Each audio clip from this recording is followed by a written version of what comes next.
ಗೃಹ ಸಚಿವ doctor G Parameshwar ಅವರಿಗೆ 500 ರೂಪಾಯಿ ಬೆಟ್ಟಿಂಗ್ನ ಸಂಕಷ್ಟ ಎದುರಾಗಿದ್ದು ಗೃಹ ಸಚಿವರ ವಿರುದ್ಧ ಎಫ್ಐಆರ್ ದಾಖಲಿಸಿ ತನಿಖೆ ನಡೆಸುವುದಕ್ಕೆ 42ನೇ ಎಸಿಜೆಎಂ ಕೋರ್ಟ್ನ ನ್ಯಾಯಾಧೀಶರಾದಂತಹ ಕೆಎನ್ ಶಿವಕುಮಾರ್ ಆದೇಶವನ್ನು ಹೊರಡಿಸಿದ್ದಾರೆ.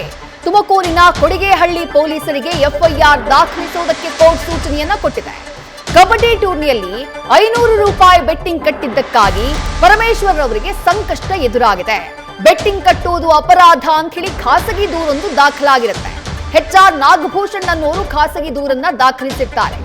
ಆ ದೂರನ್ನ ಆಲಿಸಿದಂತಹ 42ನೇ ಎಸಿಜೆಎಂ ಕೋರ್ಟ್ ಸದ್ಯ ತನಿಖೆಗೆ ಆದೇಶವನ್ನ ಮಾಡಿದೆ. 2025ರ ಅಕ್ಟೋಬರ್ 19ನೇ ತಾರೀಕು ತುಮಕೂರಿನ ಜಿಲ್ಲಾ ಕ್ರೀಡಾಂಗಣದಲ್ಲಿ ಪದವಿ ಪೂರ್ವ ಕಾಲೇಜಿನ ವಿದ್ಯಾರ್ಥಿಗಳ ಕಬಡ್ಡಿ ಪಂದ್ಯಾವಳಿಯನ್ನ ಆಯೋಜನೆ ಮಾಡಲಾಗಿರುತ್ತೆ. ಈ ವೇಳೆ ದಕ್ಷಿಣ ಕನ್ನಡ ಹಾಗೆ ವಿಜಯಪುರ ತಂಡಗಳು ಮುಖಾಮುಖಿಯಾಗಿರ್ತವೆ. ಪಂದ್ಯದಲ್ಲಿ ದಕ್ಷಿಣ ಕನ್ನಡ ಗೆಲುವು ಸಾಧಿಸಲಿದೆ ಅಂತ ಹೇಳಿ ಜಿಲ್ಲಾಧಿಕಾರಿ ಶುಭಾ ಕಲ್ಯಾಣ್ ಅವ್ರ ಜೊತೆಗೆ ಗೃಹ ಸಚಿವರಾದಂತಹ ಪರಮೇಶ್ವರ್ ಅವರು 500 ರೂಪಾಯಿಗಳ ಬೆಟ್ಟಿಂಗ್ ಕಟ್ಟಿದ್ದಾಗಿ ವೇದಿಕೆಯಲ್ಲಿ ಹೇಳಿಕೊಂಡಿದ್ರು. ಈ ಘಟನೆ ಆ ಸಂದರ್ಭದಲ್ಲಿ ವರದಿಯಾಗಿತ್ತು.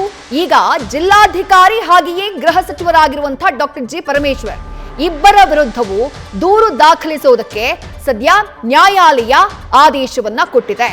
ಗೃಹ ಸಚಿವ ಡಾಕ್ಟರ್ ಜಿ ಪರಮೇಶ್ವರ್ ಹಾಗೆ ತುಮಕೂರು ಜಿಲ್ಲಾಧಿಕಾರಿ ವಿರುದ್ಧ ಕೇಸ್ ದಾಖಲಿಸುವುದಕ್ಕೆ ಕೋರ್ಟ್ ಆದೇಶವನ್ನ ಕೊಟ್ಟಿದೆ.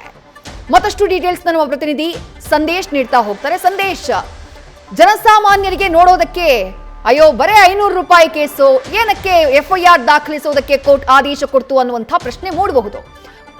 ಆದ್ರೆ ಕೋರ್ಟ್ ಆದೇಶ ಮಾಡುವಂತಹ ಟೈಮ್ನಲ್ಲಿ ಯಾವ ಗ್ರೌಂಡ್ಸ್ ನ ಮೇಲೆ ಎಫ್ಐಆರ್ ದಾಖಲಿಸುವುದಕ್ಕೆ ಸೂಚನೆಯನ್ನ ಕೊಟ್ಟಿದೆ ಅಂತ ಹೇಳಿ ಸಂದೇಶ್.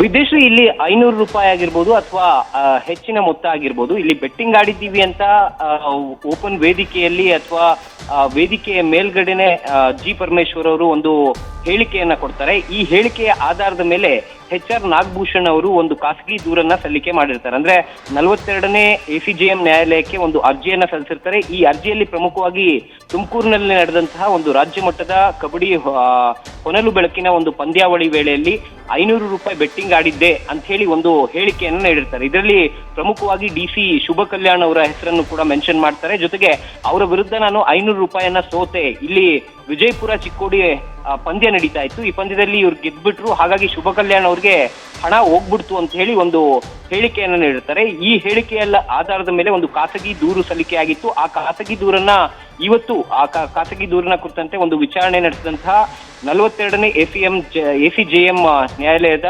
ನ್ಯಾಯಾಧೀಶರಾಗಿರುವಂತಹ KN ಶಿವಕುಮಾರ್ ಅವರು ವಿಚಾರಣೆಯನ್ನ ನಡೆಸಿ ಈಗ ಒಂದು ಆದೇಶವನ್ನ ನೀಡಿರುವಂತದ್ದು. ಅಂದ್ರೆ ಗೃಹ ಸಚಿವರು ಹಾಗೆ DC ವಿರುದ್ಧ FIR ಅನ್ನ ದಾಖಲಿಸಿ ತನಿಖೆಯನ್ನ ನಡೆಸಿ ಅಂತ ಈಗ ಆದೇಶವನ್ನು ನೀಡಿದ್ದಾರೆ. ಅಂದ್ರೆ ಪ್ರಮುಖವಾಗಿ ತುಮಕೂರಿನ ಕೊಡಿಗೇಹಳ್ಳಿ ಪೊಲೀಸರಿಗೆ ಈಗ ಕೋರ್ಟ್ ಸೂಚನೆ ನೀಡಿರೋದ್ರಿಂದ ಮುಂದಿನ ಹಂತದಲ್ಲಿ ಈ ಕುರಿತಂತೆ ಒಂದು FIR ಕೂಡ ದಾಖಲಾಗುತ್ತೆ. FIR ನ ಆಧಾರದ ಮೇಲೆ ತನಿಖೆ ಕೂಡ ನಡೀತಾ ಹೋಗುತ್ತೆ. ವಿದ್ಯಾಶ್ರೀ, ಥ್ಯಾಂಕ್ ಯು ಸಂದೇಶ್ ತಮ್ಮೆಲ್ಲ ಡೀಟೇಲ್ಸ್ಗೆ. ನ್ಯೂಸ್ ಫಸ್ಟ್ ನಿರ್ಭೀತಿಯಿಂದ ನಿಮ್ಮ ಪರವಾಗಿ.